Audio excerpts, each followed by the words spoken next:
Hola a todos, soy Reyes Bertolín, he sido profesora en la Universidad de Calgary en Canadá durante 25 años y ahora estoy aquí de vuelta en Valencia y soy miembro de la Sociedad de Estudios Clásicos de España y por eso me pongo en contacto con vosotros para esta charla sobre el deporte en la antigüedad, concretamente la sociología del deporte en Grecia. Espero que os guste.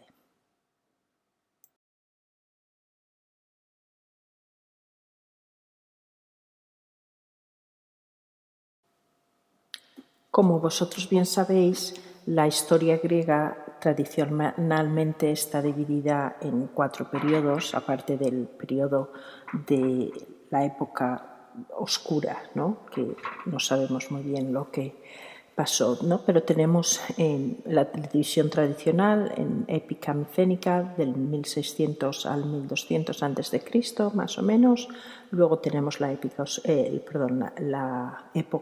oscura, luego tenemos el periodo arcaico del 800 al 509, el 509 la primera constitución democrática en Atenas y el 800 se supone que es la época del nacimiento de la polis, de Homero, el alfabeto y los Juegos Olímpicos.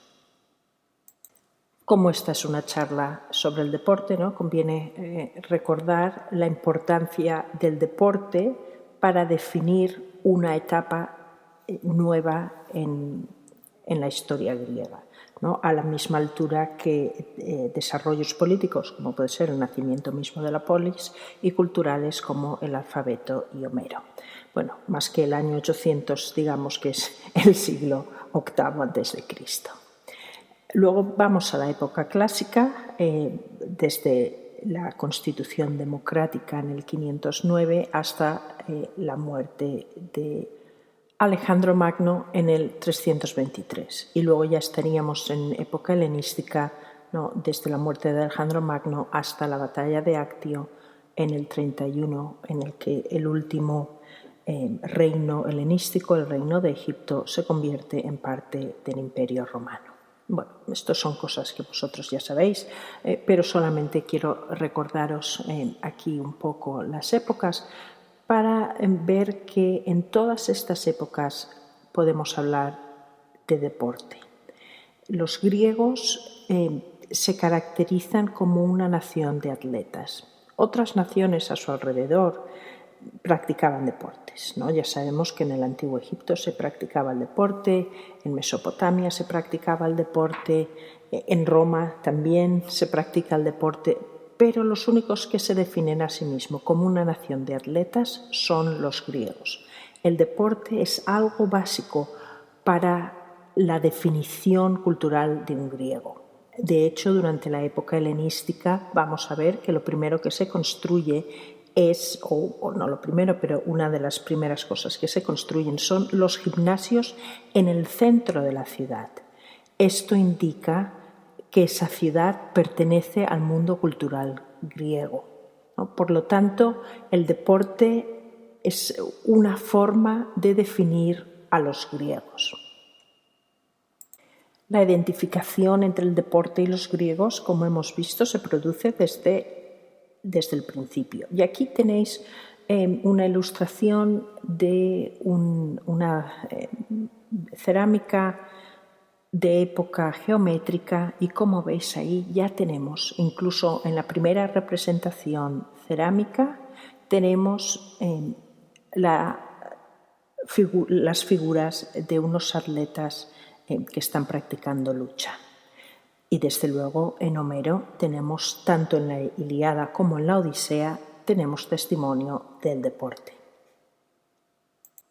Como vemos, el deporte se manifiesta o sabemos acerca del deporte por el arte, ¿no? Tanto cerámicas como esculturas, como también los grandes santuarios, ¿no? Por ejemplo, en Olimpia, en Delfos, en Ismia, en Nemea, en Epidauro, ¿no? Y muchos otros santuarios donde vemos que hay un estadio para practicar el deporte. Otras fuentes para el estudio del deporte son literarias, ¿no? Como acabo de mencionar, Homero, pero no solamente Homero, también tenemos, por ejemplo, Sófocles, Electra, ¿no? Tenemos la descripción de una carrera de carros de caballos, ¿no? En la que se supone que el joven Orestes ha muerto. Pero además de los poetas y dramaturgos, vemos que Platón, Aristóteles, todos hablaban acerca del deporte, porque el deporte es algo muy importante para la cultura griega. Parece que en nuestra época el deporte es algo como más marginal, ¿no? Y sin embargo vemos que en Grecia el deporte era parte integrante de la sociedad. Y por eso llama mucho la atención que no se le haya dedicado la atención que debiera, quizá pensando que, bueno, pues que a quién le importa el deporte, si esto total es una tontada. Bueno, pues no es una tontada en Grecia. El deporte es algo que define la forma de ser griego, el carácter griego, y de hecho todo el arte está imbuido del deporte.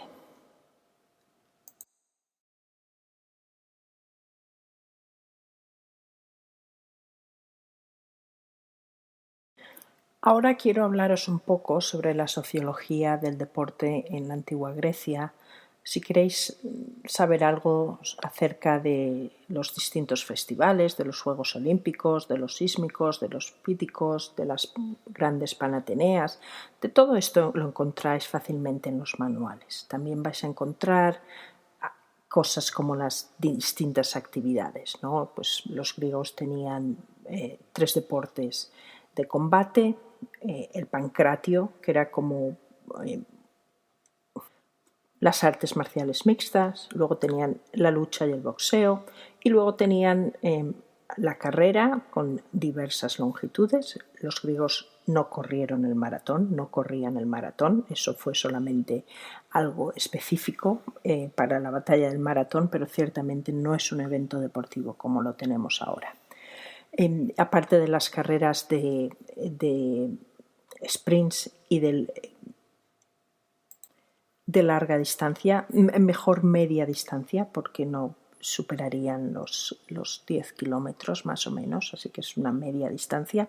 Aparte de estos tenían un evento que llamaban el pentatlón, ¿no? Que son 5 competiciones que eran correr el estadio, lanzamiento de jabalina, lanzamiento de disco, salto de longitud y la lucha.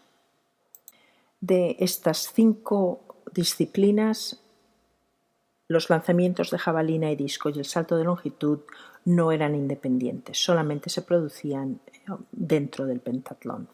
Bueno, pues si queréis saber detalles acerca de los deportes, las distancias, los modos, las técnicas, todo esto vais a encontrar bastante material en los manuales al uso del estudio del deporte.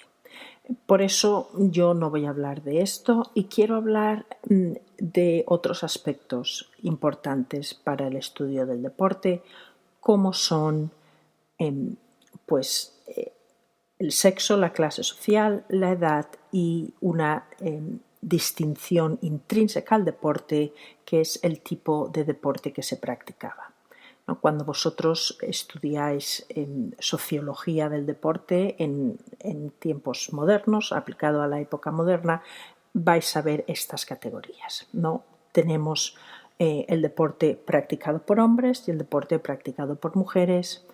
Tenemos también las distinciones sociales. Tenemos, por ejemplo, qué deporte practicaba la aristocracia y qué deporte practicaban todos los demás, o practicaban los demás algún deporte, o el deporte era solamente aristocrático.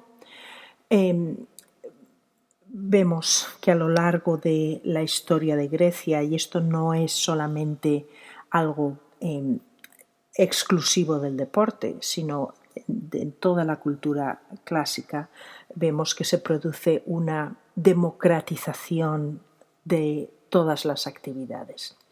Democratización no es democracia. Democratización significa que las clases no dominantes adoptan las costumbres de la clase aristocrática. Esto no tiene nada que ver con la democracia como sistema político de gobierno.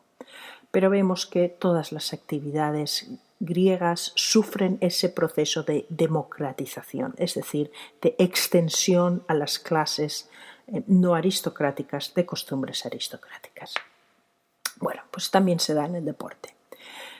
Otra distinción muy importante para la sociología del deporte es la edad de los competidores. Está bien claro que los deportistas de competición eran hombres jóvenes. El hecho de que fueran hombres jóvenes acarrea ciertos condicionamientos sociales. Por ejemplo, el hecho de que no estaban casados, o en su mayoría no estaban casados. Se empezaba a entrenar muy joven, es decir, el deporte es parte de la educación, pero también se pretendía con el deporte la socialización de estos jóvenes, es decir, una forma de integrarlos en la sociedad, también de mantenerlos ausentes de la sociedad. Los primeros gimnasios estaban siempre a las afueras de la ciudad. Si leéis los diálogos de Platón, por ejemplo, veréis que Platón va andando por las murallas, Sócrates va circunvalando la ciudad de un gimnasio a otro gimnasio, ¿no? Porque se quería mantener a esos jóvenes que no estaban todavía, no formaban parte todavía del grupo que toma las decisiones en la sociedad, se les quería mantener al margen del ágora, que es donde, o de la asamblea, ¿no?, donde se tomaban esas decisiones. Y si vais, por ejemplo, a Atenas, todavía veréis, por ejemplo, que el gimnasio Kinosargo, del que no queda nada más, está todavía en una colina alejada de lo que es la parte central de la Acrópolis, el Ágora y la Pnyx. La última distinción de la que vamos a hablar es intrínseca al deporte, es los tipos de deporte que encontramos, ¿no? Por un lado, acabamos de mencionar el deporte asociado a la educación, pero luego tenemos también el deporte competitivo y el deporte recreativo. Vamos a ver que normalmente se cuestiona mucho acerca del deporte profesional, el deporte competitivo como deporte profesional, pero lo importante también es un cambio en mentalidad que aparece en época helenística y podemos hablar de deporte recreativo, es decir, cuando se han pasado los años de la competición, esos hombres de unos 30 y tantos años a 40, 50 años, bueno, pues siguen practicando deporte. Y eso es algo que no es competitivo, es solamente para mantener la salud. No hay un cambio de mentalidad muy profundo en la sociedad griega. Bueno, pues vamos a hablar un poco en detalle de todos estos temas.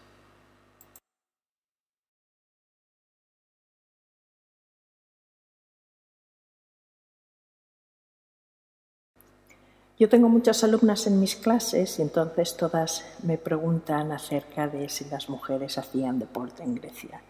Y yo siempre les digo, bueno, pues no. Y bueno, a partir de ese no podemos ir matizando algunas cosas. Pero vamos a ver que más que nada el deporte es algo para las muchachas jóvenes en una edad prenupcial, normalmente también antes de la pubertad, ¿no? Las chicas griegas se casaban en teoría 3 años después de la pubertad, que es lo que nos dicen los textos. Por ejemplo, Hesíodo nos dice algo parecido, ¿no? Y durante esa época, hasta los 15, 16, 17 años, que es cuando la mayoría de las chicas se casarían, pues hasta esa época algunas, no todas, participaban en rituales prenupciales. Conocemos el nombre de algunos rituales, por ejemplo, a través de las comedias de Aristófanes. En la comedia de Lisístrata se nos dice que las muchachas habían participado en el santuario, en el festival de Brauron, en el ritual de Artemis en Brauronia. Además de estos rituales, la cerámica nos ofrece alguna imagen, pocas, pero alguna imagen de mujeres practicando algún tipo de actividad física. No tanto deporte en sí, sino actividad física, ¿no? La distinción es muy importante. La actividad física es cualquier actividad que una persona haga sin ánimo de competir, sin que haya un conjunto de reglas fijas que defina la actividad, ¿no? Es más, digamos, parte de un juego que de un deporte definido. Bueno, pues se ve alguna mujer nadando o a caballo, pero siempre al paso, nunca al galope, por ejemplo, como se ven a los hombres. Jenofonte, en la Constitución de los Lacedemonios, nos habla de la importancia del deporte en las mujeres espartanas para producir hijos sanos y fuertes y para que puedan sobrevivir el parto con facilidad. Y luego, aparte de esta breve mención de la vida de las mujeres reales, tenemos las figuras míticas y la más importante es Atalanta. Y lo que vamos a ver en Atalanta es que no escapa una progresiva sexualización en la representación de ella como atleta. Bueno, vamos a ver todo esto en detalle.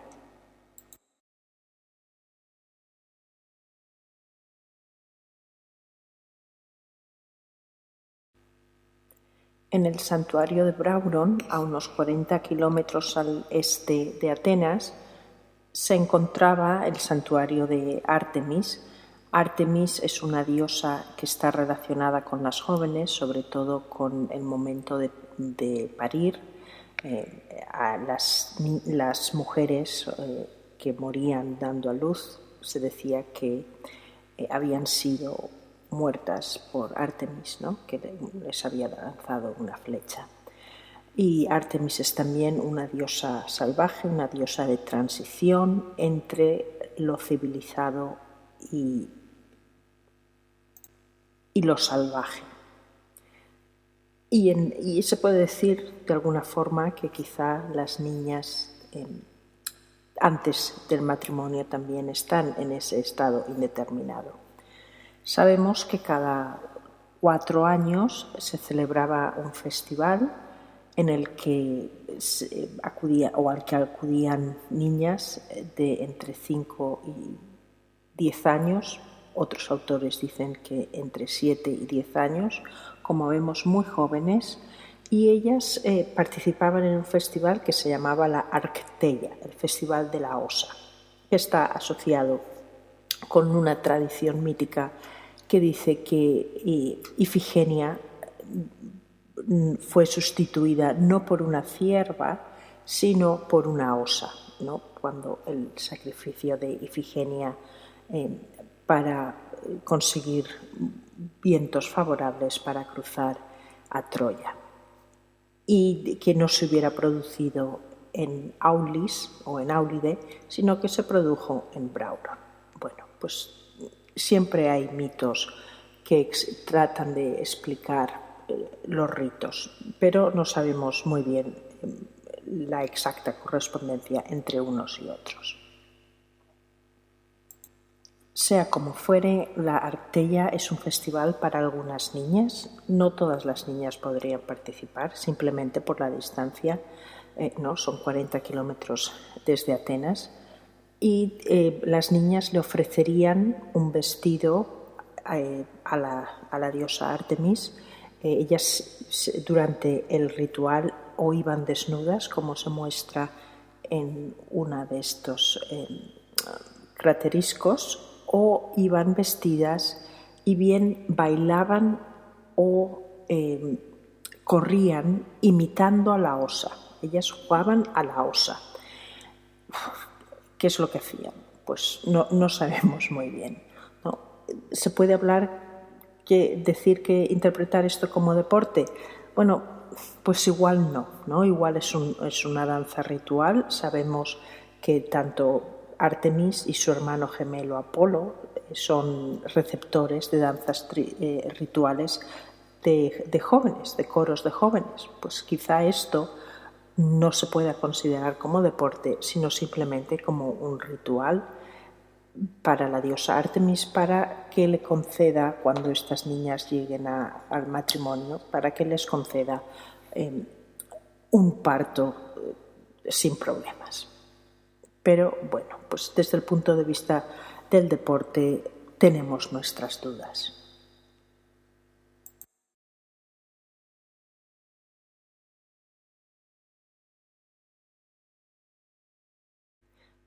Como hemos mencionado antes, aquí vemos a unas mujeres que están desarrollando una actividad física, en este caso la natación, ¿no? Vemos a una señora que está aquí nadando con unos pececitos y sin embargo sabemos que esto no es un lugar al aire libre, sino que es un lugar cerrado, ¿no? Como vemos en la columna a la derecha, posiblemente un gimnasio. La señora de la izquierda tiene un frasquito de aceite en la mano, es un aríbalo, que es donde los atletas llevaban el aceite para ungirse antes y después de la práctica deportiva.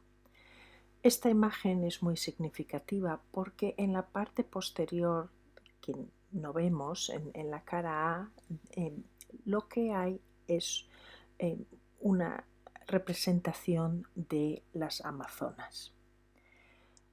Y aquí entra la interpretación de los historiadores del arte. ¿No? Podemos decir que las dos caras se complementan o no tienen nada que ver una cara con la otra.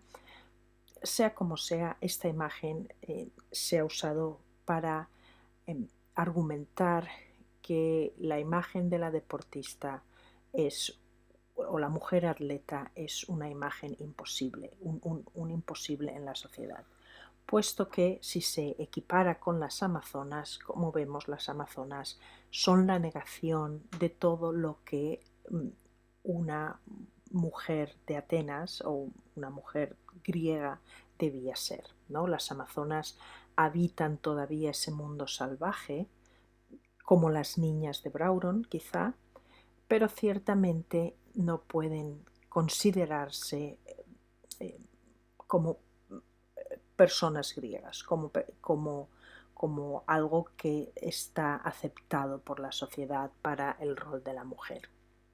Por eso esta imagen, a la vez que es muy famosa, también es muy discutida. Y si pensamos que no tiene nada que ver una cara de la cerámica con la otra, pues entonces no tenemos por qué interpretarlo así, solamente vemos que las mujeres desarrollaban cierta actividad física, pero si queremos poner las dos caras al conjunto, entonces vemos que quizá sí sea verdad que la imagen de la mujer atleta fuera un imposible para los griegos.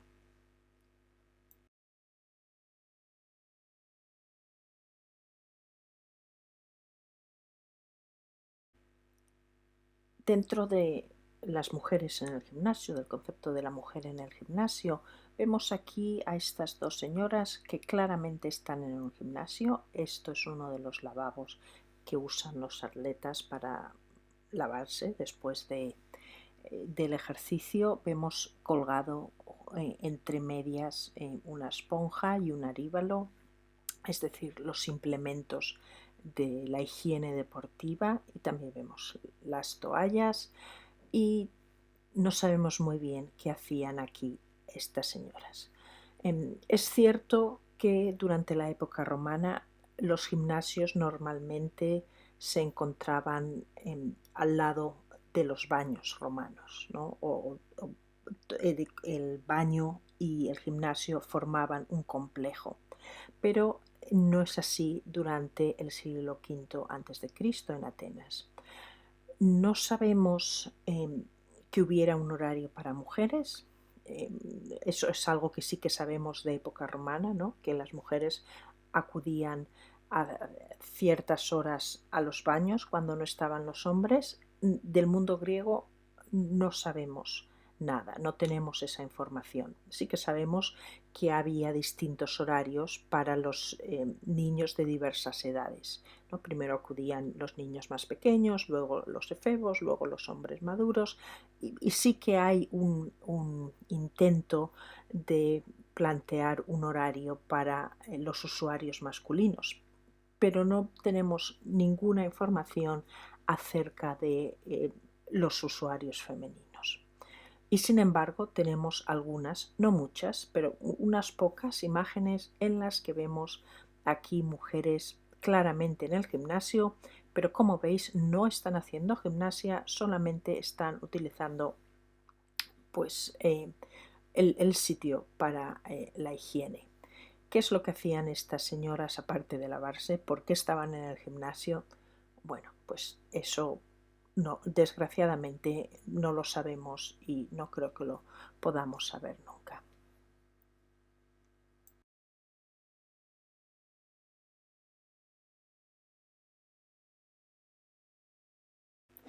Esta imagen es muy famosa, la de la corredora espartana.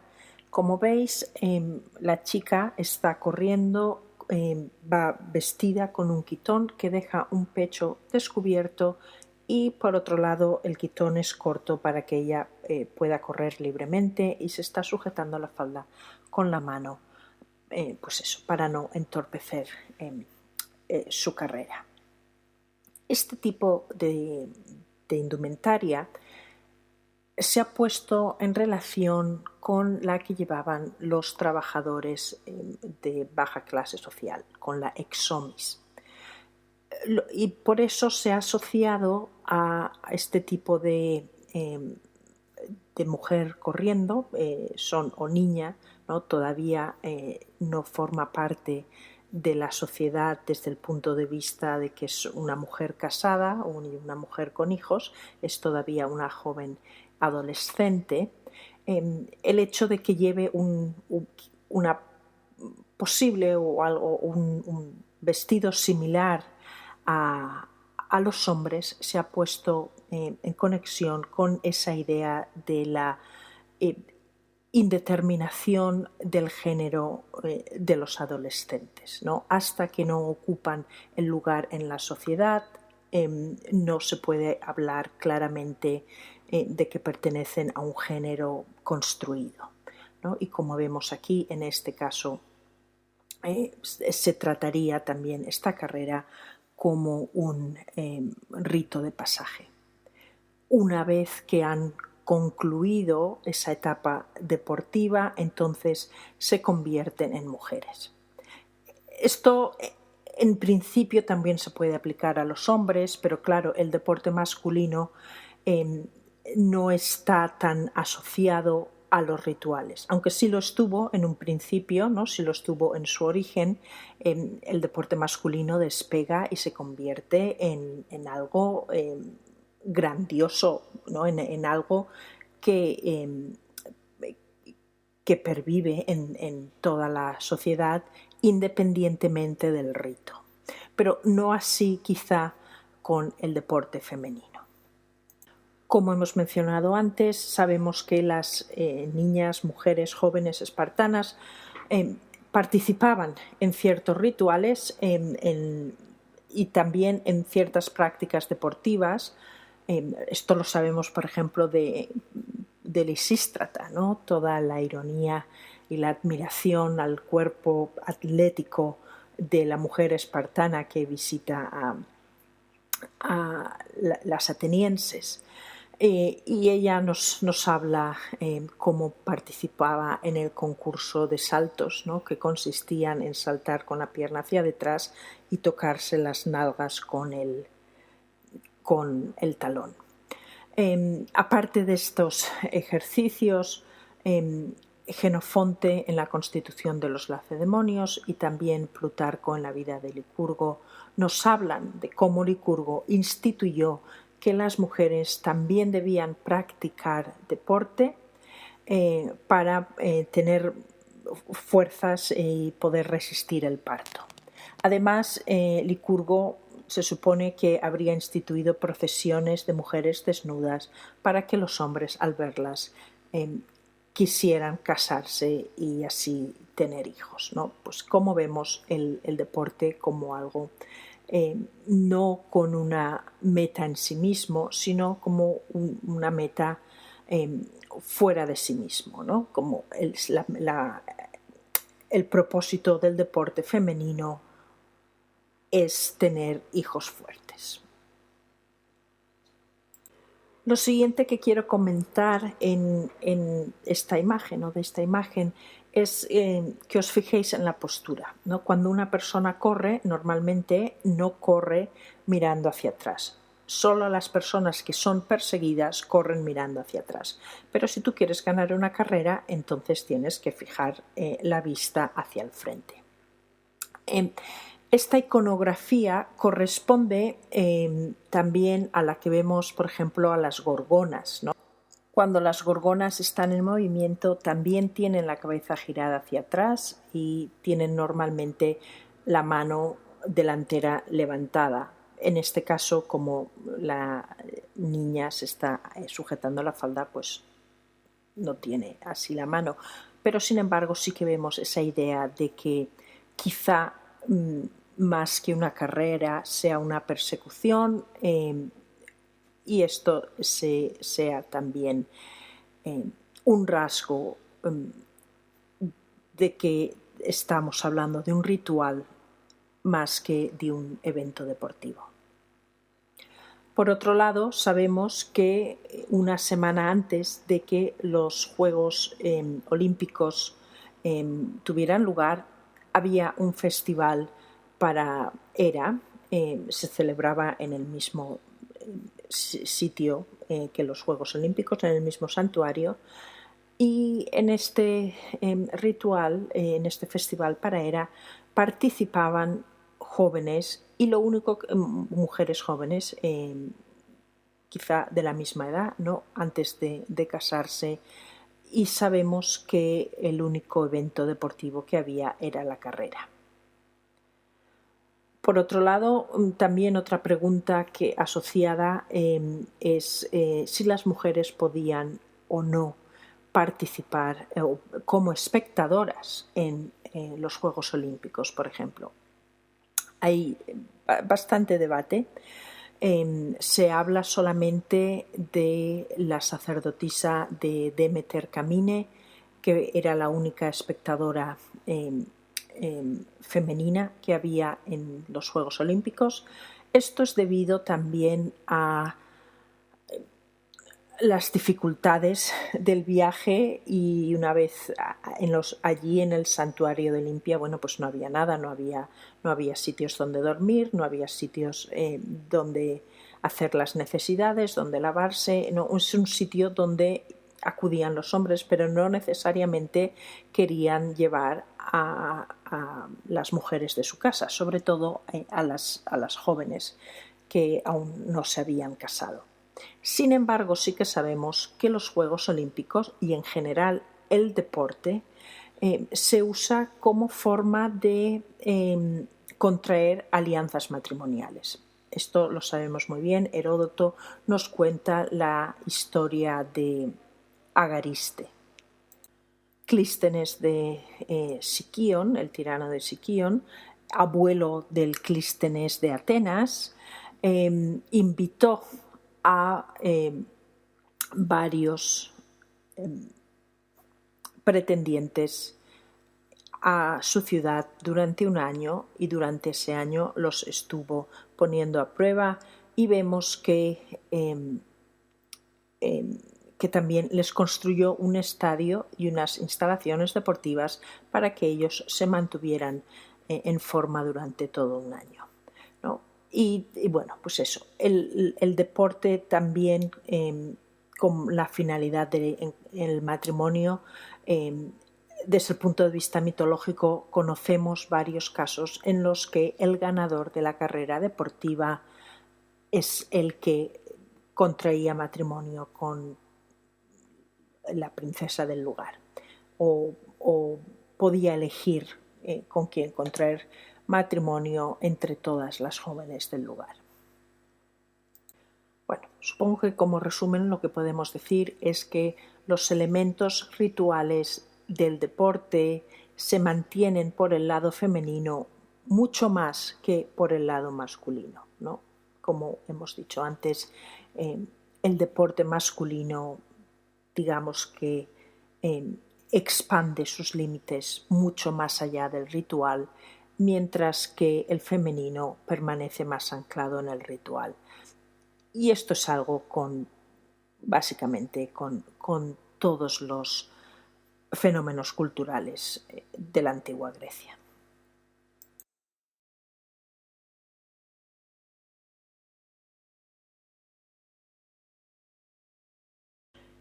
Con Atalanta entramos ya de pleno en el mundo mitológico. ¿Qué es lo que sabemos de Atalanta? Pues Atalanta es una joven que al parecer fue abandonada en el bosque por su padre porque solamente quería hijos y una osa la amamantó. La osa es un animal que está asociado con Artemis y Atalanta se consagró ella a Artemis, ¿no? Como hemos visto anteriormente, Artemis era también la diosa patrona de las muchachas que participaban en el ritual de la Arteia en Brauron. Bueno, pues tenemos a Atalanta aquí en este mundo salvaje. Ella no quiere casarse, vive en el bosque, fuera de la civilización, y vemos que también hay una cierta indeterminación en cuanto al sexo de Atalanta, en el sentido de que, bueno, pues eso, no se quiere casar y domesticar, y participa en la caza del jabalí de Calidón junto a los otros hombres. Hay una versión que dice que sus flechas fueron las primeras en herir al jabalí, a pesar de que fue Meleagro quien acabó con él. También hay versiones que asocian a Atalanta con los argonautas. Sea como fuere, Atalanta participa en los juegos fúnebres en honor a Pelías, el padre de Peleo, que es a su vez el padre de Aquiles. Y en estos juegos fúnebres, Atalanta y Peleo participan en la lucha. Y son estas las imágenes que quiero describiros. Antes de hacerlo, quiero añadir también que como Atalanta no quería casarse, pedía a todos los jóvenes que se acercaban a pedir su mano, pedían que compitieran en una carrera con ella. Más que una carrera, se trata quizá de una caza, puesto que los hombres corrían desnudos, mientras que Atalanta, que les había dado ventaja, iba armada y llevaba también sus flechas, ¿no? Lo que significa que bueno, pues eso, que era más que nada una caza. Ella consiguió matar a muchos pretendientes hasta que un tal Hipómenos, o quizá Melanión, ¿no? Aquí hay varias versiones, pero Hipómenos es el más conocido. Hipómenos consiguió manzanas del jardín de las Hespérides que le había dado Afrodite o Afrodita, y las iba dejando y Atalanta se paraba a recogerlas. Y así es como Atalanta consiguió ser vencida a la carrera, puesto que la diosa Afrodita es la que intervino, ¿no? A través de la manzana, la fruta del amor, como vemos, por ejemplo, también con la manzana de la discordia, ¿no? La manzana de París en el juicio de París. Cuando Atalanta se casa, al poco tiempo de casarse, por haber traicionado a la diosa Artemis, esta la convierte a ella y a su esposo, los convierte en leones. Y en la mitología griega, el león es un animal que no mantiene relaciones sexuales, ¿no? Así que vemos otra vez un breve periodo de matrimonio, pero vemos cómo Atalanta es devuelta al mundo salvaje asexual. Eso es lo que nos dice la mitología. Vamos a ver un poco lo que nos dice la iconografía de Atalanta. Tenemos aquí esta primera imagen de figuras negras, tenemos la lucha entre Peleo y Atalanta, y si os fijáis, tanto Peleo como Atalanta son del mismo tamaño, incluso parece que Atalanta, es la figura de la derecha, sea un poco más vigorosa y más fuerte que Peleo. De hecho, la que gana es ella, ¿no? La que gana el combate. Atalanta comparte con las amazonas el epíteto de anti-aneira, es decir, que está en contra del hombre o que equivale al hombre. ¿No? Muy interesante también esa comparación con las amazonas que ya hemos visto anteriormente. Bueno, vamos a seguir viendo imágenes y vamos a ver qué es lo que aprendemos de esta Atalanta, que es tan grande y tan fuerte como un hombre, y vamos a ver cómo poco a poco nos encontramos una Atalanta distinta. Estas imágenes están puestas en orden cronológico.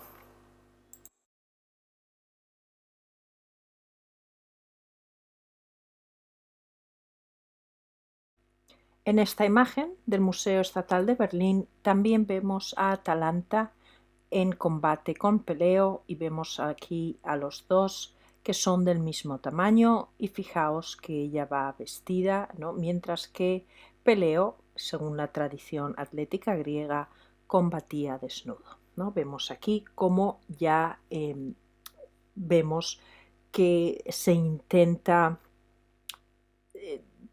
resaltar que ella al fin y al cabo es una mujer, ¿no? En la anterior no sabemos muy bien, no se aprecia muy bien, sí que parece que vaya algo vestida, pero aquí va totalmente cubierta, tanto la parte de arriba como la inferior.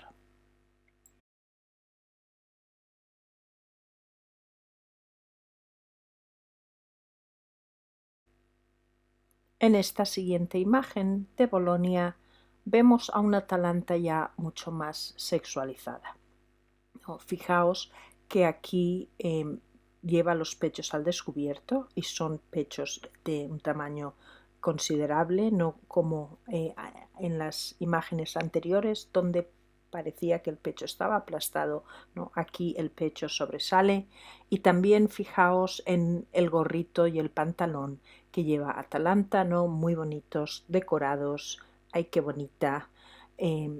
Es ya una Atalanta mucho más coqueta de lo que hemos visto anteriormente.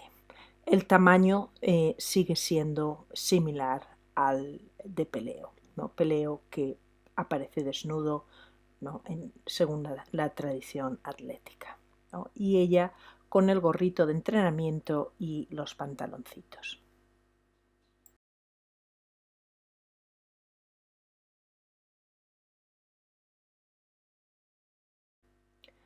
En esta imagen vemos a Atalanta integrada plenamente en el gimnasio, ¿no? Como vemos la columna de la izquierda y también colgando del techo vemos la esponja y el estríngilo que se usaban para limpiarse el sudor y el polvo después de la acción atlética.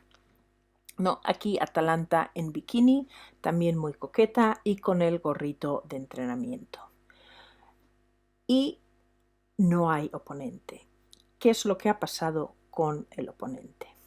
Bueno, pues como Peleo pierde, tampoco queremos decir, ¿no?, que ha perdido en contra de una chica. Así que vamos a ver un cambio que se da en general en todas las figuras, la cerámica de figura roja. En la cerámica de figuras negras hay mucha tradición de presentar a los atletas en medio de la competición, en medio del combate.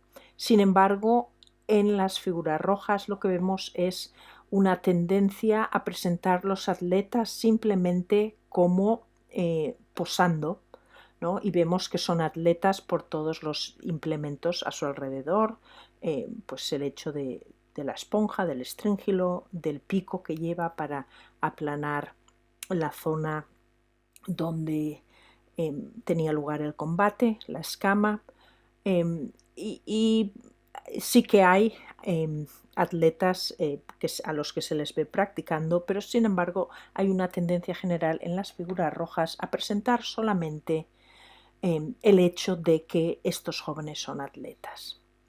En el caso de Atalanta, además está el hecho de que ella es la que gana y naturalmente Peleo no puede presentarse como perdedor.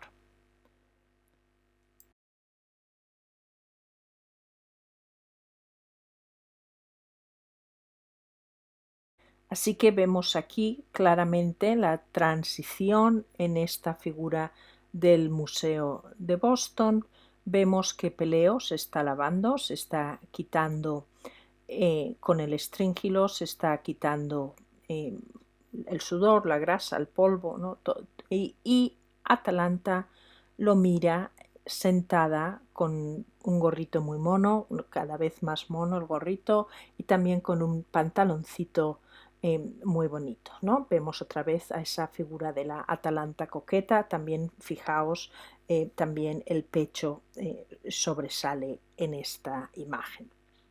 Y Peleo parece dirigir hacia ella su mirada, o hacia su pecho quizá, más que a sus ojos la mirada. Bueno, pues aquí tenemos la imagen del coqueteo más que de otra cosa.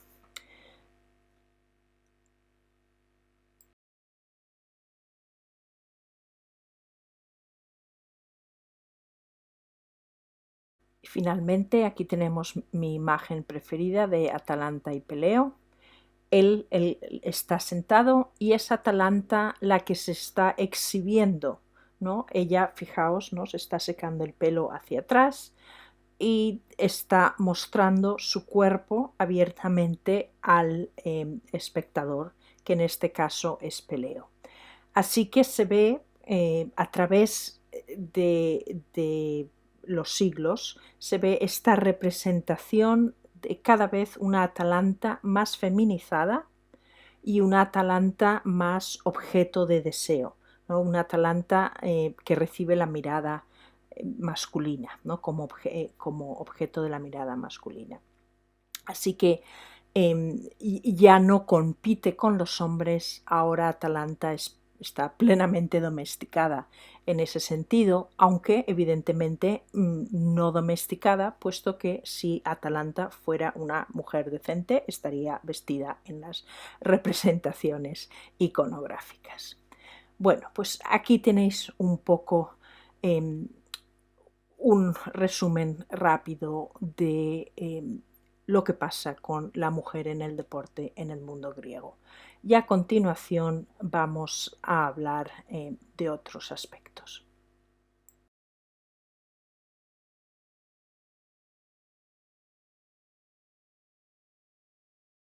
A continuación vamos a hablar un poco acerca de la clase social de los atletas. Y hablar de esto nos mete de lleno en un debate que lleva ocurriendo como unos 100 años. Al principio de estudiar el deporte en Grecia, allá por el 1930, en el mundo anglosajón se llevaba produciendo un debate que afectaba a las clases sociales de los atletas y qué tipo de atletas debían representar a los países, por ejemplo, en los Juegos Olímpicos. El movimiento de los atletas amateurs excluía a los atletas de clase social baja, pues solamente los pertenecientes a las clases más pudientes podían entrenar. Este debate se refleja muy bien en la película Carros de Fuego. Si os acordáis, allí había dos atletas de distintas clases sociales, pero los dos iban a Oxford o a Cambridge o a una de las grandes universidades inglesas, y uno de los atletas decide contratar a un entrenador para mejorar su estilo. Y si os acordáis de la película, veréis que el entrenador no pudo asistir a ver la competición y tuvo que escuchar la competición de su atleta por la radio. Y además hay un debate de todos los profesores, los rectores de la universidad, diciendo a ver si era lícito o no contratar a un atleta, porque se suponía que un caballero era bueno por naturaleza. Todos estos prejuicios han afectado el estudio del deporte en Grecia. No fue hasta el año 1984, con los Juegos Olímpicos de Los Ángeles, cuando un académico llamado David Young empezó a cuestionar esta idea de que el profesionalismo, el hecho de que una persona quería entrenar y quería ganar dinero a través del deporte, que el profesionalismo en Grecia equivalía al declive del deporte en Grecia. Es cierto que durante la época helenística sí que vemos que hay una profesionalización, pero no solo en el deporte, sino en todas las profesiones. Pues los cocineros escribían libros de cocina, los arquitectos escribían libros de arquitectura, y cualquier profesión que nos imaginemos se codifica a partir de la época helenística. Pero esto no significa el declive, al contrario, lo que significa es el auge. Sin embargo, en el estudio del deporte, por los prejuicios que provenían desde mediados del siglo XIX hasta principios del siglo XX, o casi hasta mediados del siglo XX, se estudiaba todavía que todos aquellos atletas que competían en los Juegos para ganar dinero eran atletas profesionales y consecuentemente degradaban el valor moral del deporte. Pues lo dicho, David Young empezó a cuestionarse todos estos prejuicios y él planteó la hipótesis de que algunos de los atletas que habían sido reconocidos como aristócratas en tiempos anteriores, que quizá no lo fueran, sino que fueran pertenecientes a las clases medias e incluso bajas. Él también se planteaba que un niño atleta que tuviera talento natural, con su talento natural, pues al fin y al cabo todos los niños son principiantes, ¿no? Que con su talento natural ese niño pudiera ganar lo suficiente como para cuando creciera, cuando pasara a las categorías de adulto, ya conseguir entrenadores y conseguir de una forma continuar una carrera deportiva. Esto no es un escenario imposible, pero quizá tampoco hubiera sido la norma, ¿no? Sería más que nada la excepción. Hoy día nadie pone en duda que los atletas durante la época arcaica, al principio de la época arcaica, sí que pertenecieran a las clases aristocráticas. Lo que se debate es cuándo se produjo el proceso de democratización. Hay académicos que piensan que ya durante la época clásica asistimos a esa ese ensanchamiento de la base del deporte, ¿no? Si os acordáis, la democratización era la extensión de costumbres aristocráticas a clases no aristocráticas. Así que hay unos que piensan que durante la época clásica ya se produjo esa democratización en el deporte y otros académicos piensan que eso no se produjo hasta la época helenística. Para participar en los Juegos Olímpicos, los únicos requisitos que se pedían eran ser griego, ser un hombre libre y estar exento de la polución que se produce por un asesinato. Lo de ser griego no se concibe de forma racial, sino de forma cultural. Y por eso no vamos a hablar aquí de la raza de los atletas. Ahora sí que en tiempos modernos sí que forma parte de la sociología, pero sin embargo, desde el punto de vista clásico, vemos que la raza en sí no es importante. Lo que es importante es pertenecer al ámbito cultural griego. Dentro de la categoría de ser un hombre libre es donde distinguimos las diversas clases sociales. Es decir, los esclavos, en teoría, no participaban en los Juegos Olímpicos. Sin embargo, sí que vemos que en época imperial romana tenemos atletas compitiendo con nombres como Tito Flavio Artemidoro, Marco Ulpio Domestico o Marco Aurelio Demetrio y su hijo muy famoso Marco Aurelio Asclepiades. ¿Quién eran estas personas? Quizá libertos, ¿no? El nombre nos indica que fueran o esclavos o libertos. Así que vemos aquí que llega un momento que la distinción de ser libre pues tampoco era tan importante ya en época imperial romana. Pero eso fue ya cuando los Juegos Olímpicos llevaban más de 1000 años o casi 1000 años de existencia. Pero durante la época arcaica y clásica sí que podemos decir que quizá fueran aristócratas, más que nada porque los aristócratas eran los únicos que tenían el tiempo libre para entrenar. Evidentemente, las clases no trabajadoras eran los que podían entrenar. Sin embargo, ya a partir de mediados del siglo VI a.C., es decir, al final de la época arcaica, vemos que el deporte está también sufriendo unos cambios muy importantes acorde con los cambios políticos que se están llevando a cabo en otras áreas.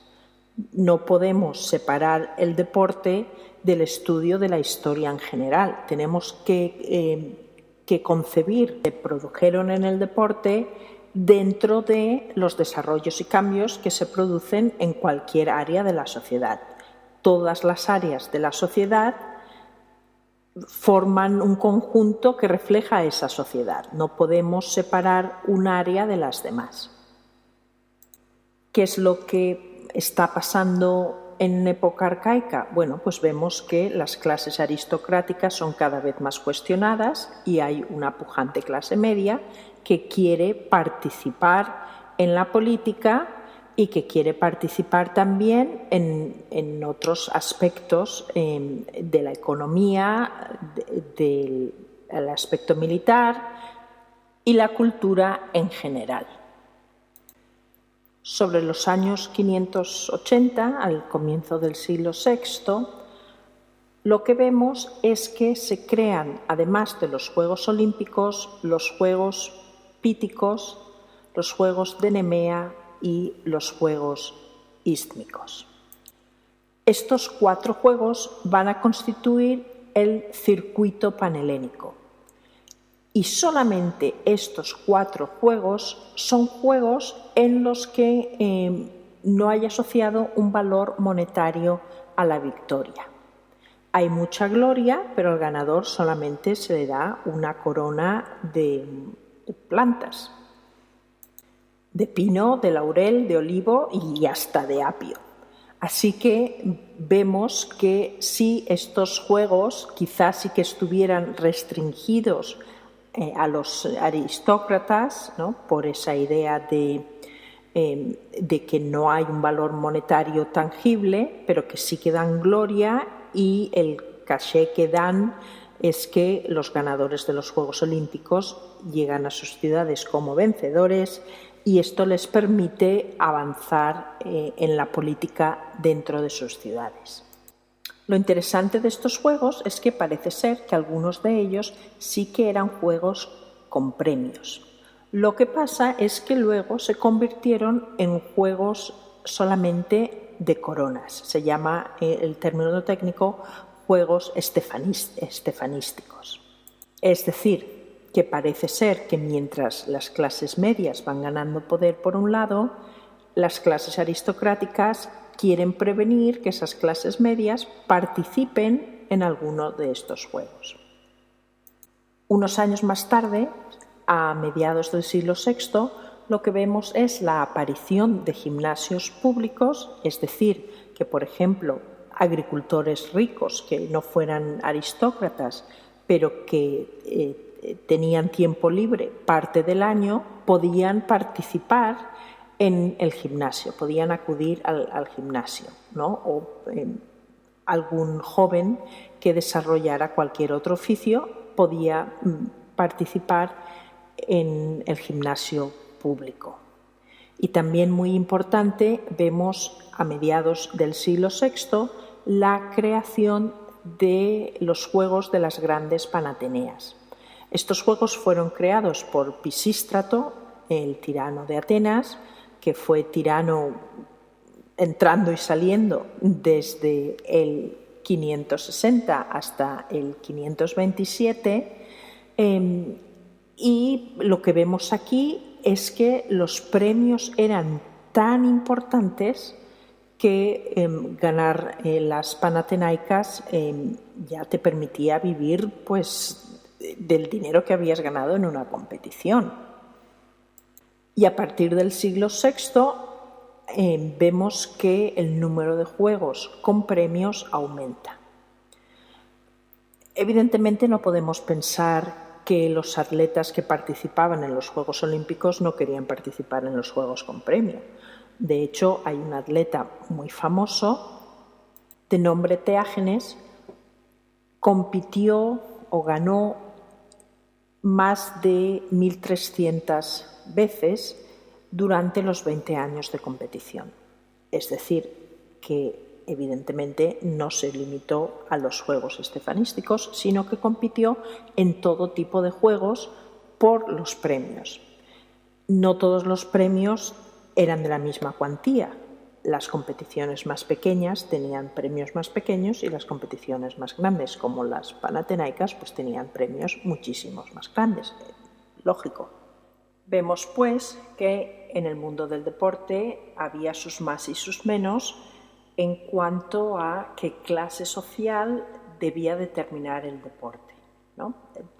Y vemos cómo, por un lado, los aristócratas intentan hacer unos juegos exclusivos, mientras que las clases medias y los tiranos que apoyan en la clase media y se apoyan también en la clase media son los que intentan desarrollar otros juegos para combatir esa dominancia cultural aristocrática en el deporte. Así que a partir del siglo VI ya es muy difícil decir a qué clase social pertenecían los atletas.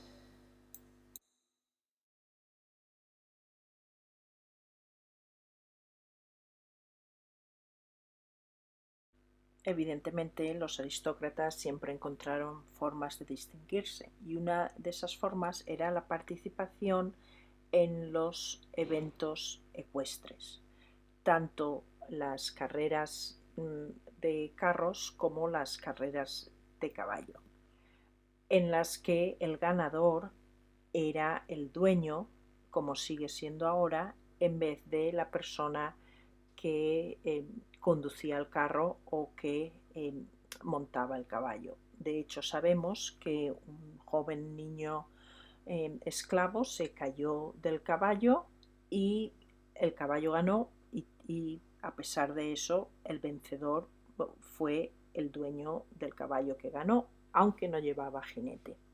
Los caballos griegos eran de menor tamaño que los nuestros y por eso se usaba en muchos casos niños esclavos que los montaban, ¿no? También en nuestra época los jockeys suelen ser hombres de pequeño tamaño y pequeño peso. Cuanto menos peso lleva el caballo, evidentemente más corre. En el tema de los carros, de las carreras de carros, vemos, por ejemplo, que Alcibiades, ese político tan famoso de Atenas, entró siete carros en cuadrigas, siete cuadrigas en los Juegos Olímpicos y quedó el primero, el tercero y el cuarto o algo así por el estilo. Pero imaginaos el dinero que hay que tener para no solamente competir con una cuadriga, sino competir con 7. Tuvo que pedir dinero prestado, esa es otra historia, pero su hijo justifica que su padre no quiso participar en los deportes de la carrera, de la lucha, ¿no? En los deportes, los juegos normales, sino que quiso participar en los deportes ecuestres porque no quería mezclarse con atletas de clase social más baja. Y esto ocurre en el siglo IV después de Cristo.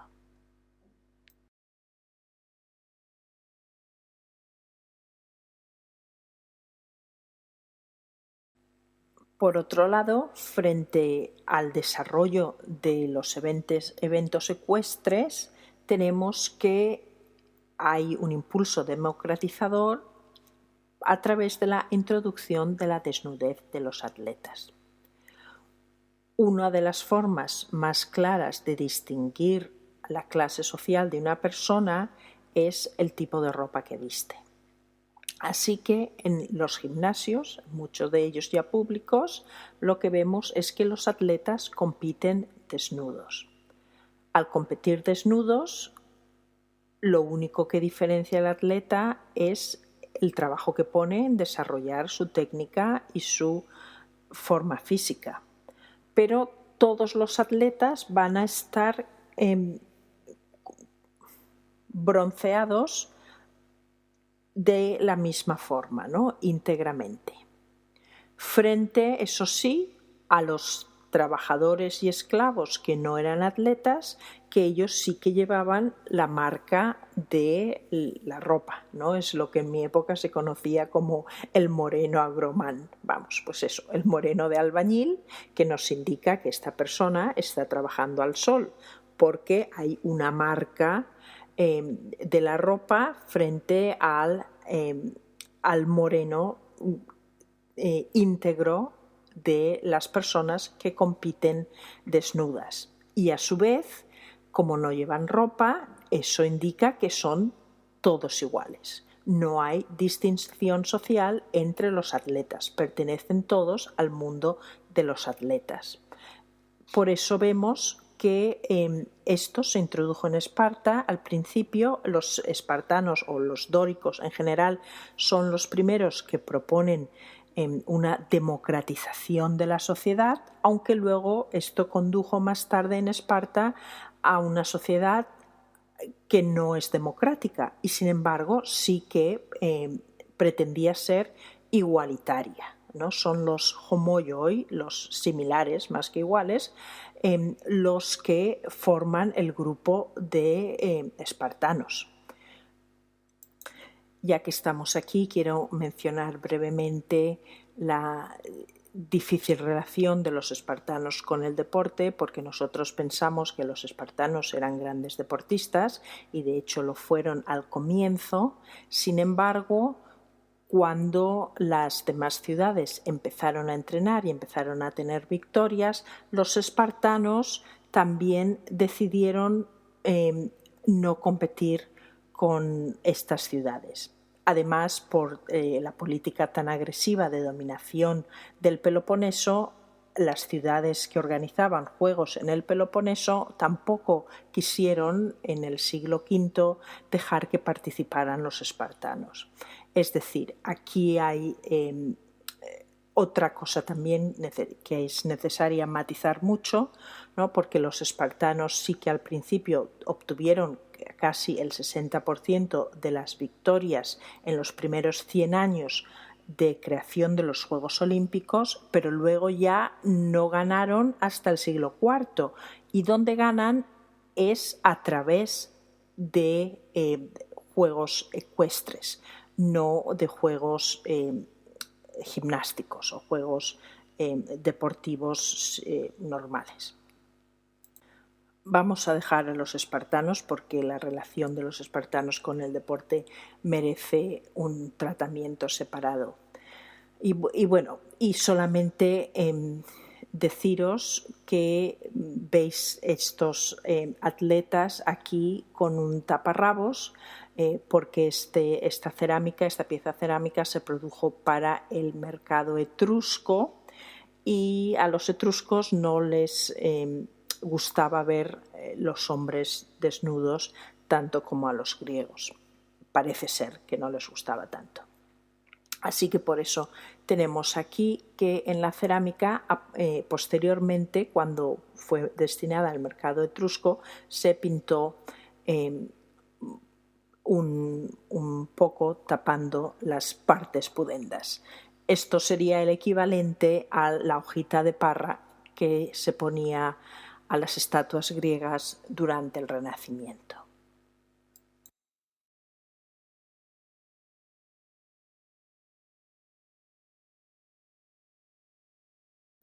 Algo que caracteriza también la vida aristocrática es la participación en banquetes, en simposios, y no he conseguido enseñaros la cerámica adecuada porque yo quería que vierais cómo están los simposiastas tumbados en sus reclinatorios, y en la decoración lo que vemos es la esponja, el estríngilo y el aríbalos, es decir, los implementos del deporte. De forma que hay una asociación entre el banquete y el deporte, aunque la imagen no presente a los hombres participando en el deporte. Pero por otro lado, en la parte trasera de esta imagen sí que veis colgadas en el techo, entre la figura central y la figura de la derecha, veis las pesas que se usaban para el salto de longitud. Así que sí que nos da una idea, ¿no?, que aunque estos tres jóvenes no están practicando el deporte en este momento, sí que se les describe como atletas o posibles atletas. Pues bien, siento mucho no haber conseguido la imagen adecuada para vosotros, pero seguro que sois capaces de encontrar este tipo de imágenes a las que me refiero.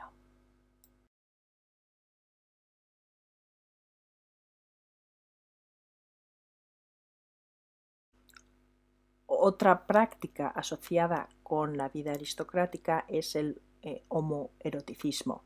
No quiero utilizar el término homosexualidad, puesto que esta no se define hasta el siglo XIX por los académicos alemanes.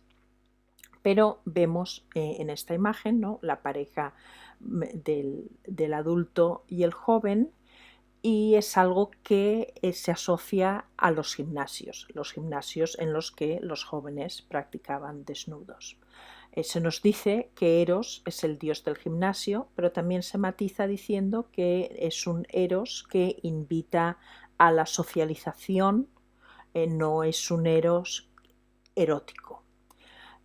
Además de esto, tenemos también regulaciones de los gimnasios que hablan que para prevenir el abuso de menores, los gimnasios no pueden estar abiertos antes de la salida del sol y después de la puesta del sol, y también que las personas a cargo del gimnasio debían tener por lo menos 40 años para que ya hubieran domado sus pasiones.